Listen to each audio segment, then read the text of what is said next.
네, 안녕하세요. 주도현입니다. 자, 추석 연휴가 길었기 때문에 금방 또 일주일이 지나가고 있는 느낌입니다. 자, 어제 연휴에서 복귀한 첫날 새벽에 리플이 상당히 긍정적인 호재 소식을 전해줬었습니다. 미 법원에서 이 리플과 SEC의 소송을 담당하고 있는 토레스 판사가 이 SEC가 제기한 약식 재판 판결에 대한 중간 항소 요청을 기각했다라는 소식이 전해졌죠. 그래서 이 부분으로 인해서 우리가 워낙 기다리고 있던 호재 소식이 전해졌던 거였기 때문에 사실 더 큰 상승력을 보여줄 거라고 생각했었지만 생각보다 강력하게 상승력이 나오지는 않았습니다. 하지만 개인적으로 봤을 때는 현재 이 상승력을 제한하고 있는 요인들, 이것들이 단기적으로 잘 핸들링이 된다라고 하면 리플의 시세도 당연히 그 상승세를 이어줄 거라고 보고 있습니다. 그리고 현재 이 상승력을 억누르고 있는 요인들은 대부분 이제 거시경제 이슈들이죠. 리플 같은 경우에는 거래량이나 주목도 이런 것들을 봐도 알트코인을 대표하는 코인이기 때문에 이런 상황적인 요인들에 당연히 영향을 받는다라는 점 참고하셔야겠고요. 그래서 현재 거시경제 상황은 어떤지, 어떤 악재들이 지금 들어와 있는 건지, 특히나 미국 상황 여기가 상당히 급박하게 움직이고 있기 때문에 이 이슈 먼저 다뤄드리도록 하겠습니다. 우선 이 중간항소 이슈 같은 경우에는 기각이 났고 그렇기 때문에 기존의 스케줄대로 내년 4월에 이제 정식 재판, 배심원 판결로 넘어갈 겁니다. 그리고 이 배심원들이 당연히 SEC 측 사람들이 아니고 일반인들, 투자자들이 여기에 참석할 거기 때문에 리플의 우호적인 결과가 나올 거라고 예상해 볼 수 있겠고, 그렇기 때문에 이 기사에도 사실상 리플의 승리로 지금 마무리되는 뉘앙스죠. 그래서 이제 남은 건 리플 XRP 시세에 영향을 줄 수 있을 만한 건 크게 세 가지 정도로 볼 수가 있겠습니다. 가장 거시적인 것부터 말씀드리자면 이 금리가 있겠죠. 금리에는 이 연준에서 결정하는 기준금리가 있을 거고요. 11월 달에 또 한 번의 FOMC 회의 때 인상할지 동결할지 정해질 거고, 그리고 여기에는 이 국채 금리도 최근 이슈가 크게 되고 있습니다. 그리고 조금 더 좁혀서 코인 시장으로 오자면 비트코인의 현물 ETF, 여기에 대한 승인 여부도 XRP 시세에 영향을 줄 수 있겠고, 가장 직접적으로 리플과 관련된 이슈는 바로 이 IPO 기업 공개가 되겠습니다. 이 금융시장에서는 주식이든 코인이든 어쨌든 돈이 움직이는 거기 때문에 이 자금의 흐름이 가장 중요하다고 말씀드렸죠. 이 두 가지 모두 이 기업들의 대규모 자금이 들어오냐 마냐, 이게 결정되는 거기 때문에 XRP에 직접적으로 영향을 줄 만한 요소들이 되겠습니다. 그래서 오늘 이렇게 우리가 반드시 알아야 되는 이슈들, 현재 상황은 어떻고 앞으로의 예상은 어떤지 설명해 드릴 거니까요. 여러분들은 오늘 영상 본격적으로 시청하시기 전에 밑에 있는 구독과 좋아요 버튼 한 번씩만 눌러주시면 제가 이렇게 영상 제작하는데 큰 힘이 된다는 점 말씀드리고, 추가로 이 영상 밑에 더보기란 보시면요, 간편하게 참여하실 수 있는 링크도 제가, 카톡방 링크도 제가 남겨놨습니다.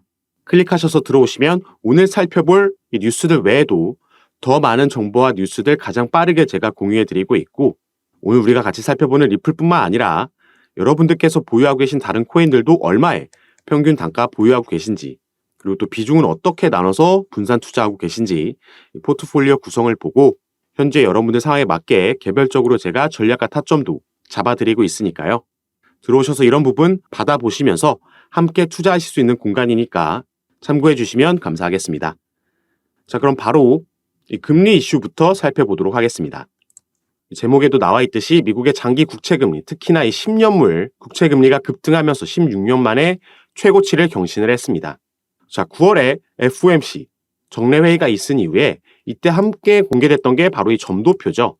점도표라는 건 연준의 18명 위원들이 올해와 내년 내후년까지 한 해를 마감하는 최종 금리가 어디가 적절한지 본인의 생각을 이 점으로 그 위치에 표시를 하는 겁니다. 그리고 이것들을 합산한 걸 우리가 중간값이라고 얘기를 하는데, 이걸 보고 나니까 9월 달에는 금리를 동결했지만 연내에 한 번 추가 인상, 25bp를 추가 인상해야지 이 중간값이 맞춰지는 상황이 나온 겁니다. 이것과 더불어서 최근에 국제 유가도 많이 오르면서 소비자 물가지수, 그리고 개인 소비 지출, 이런 지수들이 이번 달에 발표될 때 생각보다 부정적으로 나올 수 있겠다라는 전망이 나오고 있죠. 이런 지표들을 참고해서 연준에서도 통화 정책을 결정하기 때문에 11월 달 회의에서 추가 인상이 나오면서 이 긴축이 장기화될 수 있다라는 우려에 위험 자산으로 분류되는 코인 시장의 투자가 그 자금이 주춤하고 있다라는 겁니다. 자, 이 미국의 장기 국채, 이게 달러와 함께 대표적인 안전 자산이죠. 그리고 여기에 반대급부로 있는 게 위험 자산이고, 여기에 대표적인 게 바로 가상화폐, 우리 코인들이라고 볼 수 있겠습니다. 그래서 통상적으로 이 두 가지는 반대로 역상관관계를 가지고 있기 때문에 이 국채 금리가 오르는 건 코인 시장에는 조금 악영향을 줄 수 있다라고 보시면 되겠고요. 이 국채 금리에 영향을 주는 게 당연히 미 연준에서 정하는 기준금리이기 때문에 우리는 11월 달 회의, 여기서 어떤 결정이 나오는지, 지금까지 시장은 또 한 번 동결할 거란 예상이 더 크게 점쳐지고 있지만, 오히려 더 긍정적일 수 있는 건 25bp를 인상하고 나서, 이 결정이 발표되고 나서 이어지는 파월 의장의 기자회견에서 이제 연내 추가 인상은 없으며 긴축 사이클이 종료됐다라는 이런 뉘앙스 발언이 나와준다라면은, 이렇게 금리를 인상한다고 해도 9월 달과는 정반대로 이때는 동결했지만 기자회견에서 매파적인 발언이 나오면서 매파적 동결이 나왔는데, 이 반대로 인상했지만 이후에 비둘기파적인 발언이 나와준다라면 시장은 가장 싫어하는 불확실성이 없어지고 이 이후에 대한 기대감으로 충분히 상승 모멘텀을 만들어낼 수 있겠다라고 보고 있습니다. 그래서 이런 시나리오도 염두에 두시면서 투자하시면 좋을 것 같고요. 추가로 한 가지 또 안타까운 소식은, 미국 사상 최초로 하원 의장 해임안이 가결되면서 이 메카시 하원 의장이 의장직에서 해임이 됐습니다. 자, 그러면서 셧다운 리스크가 더 커졌다라고 나와 있는데요. 이 셧다운이라는 건 다음 회계연도에 대한 예산안이 제때 통과되지 못하면서 연방정부, 미국이 업무가 마비되는 현상을 말합니다. 미국 같은 경우에는 10월 1일이 새로운 회계연도의 시작일이기 때문에 적어도 이 전날 9월 30일에는 새로운 회계연도에 대한 예산안이 상하원을 통과해서 대통령 승인까지 받아야 되는 상황이었죠. 그런데 제가 저번 주에 영상에서 말씀드렸듯이 이게 29일까지 하원도 통과하지 못한 상태였습니다. 그렇기 때문에 셧다운이 기정사실화되고 있었는데, 자, 가까스로 드라마틱하게 마지막 날 이 메카시 하원 의장이 제시한 임시 예산안이 하원과 상원 그리고 대통령 승인까지 하루 만에 통과가 되면서, 이게 임시 예산안이었기 때문에 45일이란 시간을 벌 수가 있었던 거죠. 그래서 11월 17일 날까지 정식 예산안을 통과시키면 셧다운 리스크에서 벗어날 수 있었던 건데, 자, 여기서 이 메카시 하원 의장도 공화당 의원입니다. 그리고 이 해임 결의안을 발의한 의원도 공화당이라는 거죠. 자, 이 사람 공화당 강경파였는데, 사실 내년 대선 출마를 앞두고 있는 이 트럼프 전 대통령, 이 사람도 공화당이죠. 그래서 이 트럼프 전 대통령과 공화당 강경파들은 사실상 이 셧다운을 노리고 있었다, 기대하고 있었습니다. 현 바이든 정부, 민주당이 정권을 잡고 있을 때 셧다운이 나오고 상황이 좀 안 좋아져야지 다음 대선에서 본인의 승률, 공화당이 다시 한번 여당을 차지할 수 있는 확률이 올라가겠죠. 그렇기 때문에 이 공화당 의원인 메카시 하원 의장이 임시 예산안을 통과했다라는 거에 내부 분열이 일어난 겁니다. 그래서 만약에 11월 17일까지 정식 예산안이 통과하지 못하게 되면은 다시 한번 셧다운 리스크가 커지게 되는 거고요. 셧다운이 되면서 정부의 업무가 마비돼 버리면 당연히 주요 경제지표 발표들도 지연되거나 중단될 수가 있습니다. 이런 주요 경제지표들을 연준에서 보고 통화 정책을 결정하기 때문에 여기에도 차질이 생길 수밖에 없겠죠. 그래서 시장의 투자자들은 여기에 대한 지금 우려가 있다라고 보시면 되겠습니다. 아무리 당파 싸움이라고 하지만 이런 정치적 리스크가 당장 글로벌 경제에, 그리고 코인 시장에도 영향을 줄 수 있을 만한 이슈이기 때문에 조금 안타까운 상황이라고 볼 수 있겠는데, 자, 그래도 우리가 기다리고 있는 긍정적인 소식들도 남아 있습니다. 첫 번째로는 당연히 이 비트코인 현물 ETF의 승인 신청이 되겠죠.